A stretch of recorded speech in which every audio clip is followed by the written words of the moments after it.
Well, for more on the humanitarian situation, we're going to cross now to reporter Shrouq Al-Aila, standing by for France 24 in Gaza City. Hi, Shrouq. Thank you so much, as always, for joining us today. So I want to ask you, has anything at all changed in Gaza from what you've seen since these new aid deliveries were permitted? Well, recently, like in the past week, the Israeli army allowed the aid trucks to enter Gaza, and we can see trucks are getting in. But the problem, the trucks are not allowed to enter the. So what happened that the looting gangs and the starving people, they steal the aid trucks, like since they started to enter Gaza, they then and also the Israeli army keeps shooting by quadcopters and with the artillery shellings for those people, like because we are talking about thousands, hundreds of thousands of people waiting at that area. The problem here that the looting gangs are controlling the scene now. So they are stealing the aid tracks and they are selling it in the market for the people, for the starving people, in a very unaffordable prices that nobody, whether they have a source of income or not, they can control, they can afford it.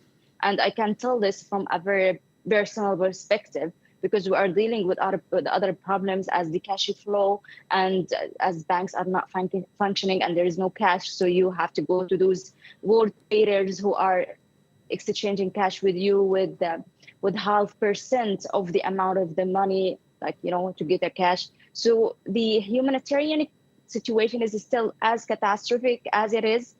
And we have seen more aid drops arrived Gaza, from several countries. But the problem that the cargo of those aid trucks is just so limited. It's just very few. We are talking about like almost 4 or 5 days of having aid drops, and those 4 or 5 days like equal almost four tracks for aid tracks. So we are talking about at a drop of an ocean of the needs of people. And unfortunately, some of those airdrops fall upon the heads of the people on the tents, and some of them fall in red areas. So people are taking the risk to go for such red areas that is controlled by the Israeli army to get the food, whatever comes out of from this aid drop.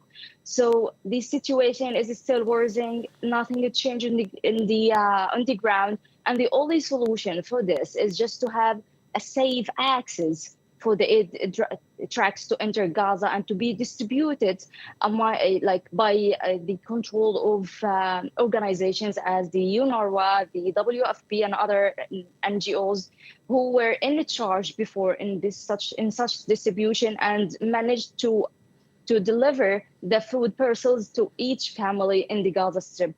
Otherwise, the looting gangs are controlling the scene. Some of those looting gangs are controlled already, referring to the Israeli army. So the situation is getting more messy, more casualties. Like the hospitals are overwhelming with everyday casualties comes from the aid sites, and still we are still in the same level. The famine is still ravages here, and nothing has changed. Shrouq Al-Aila, reporter in Gaza City. Thank you so very much for that testimony.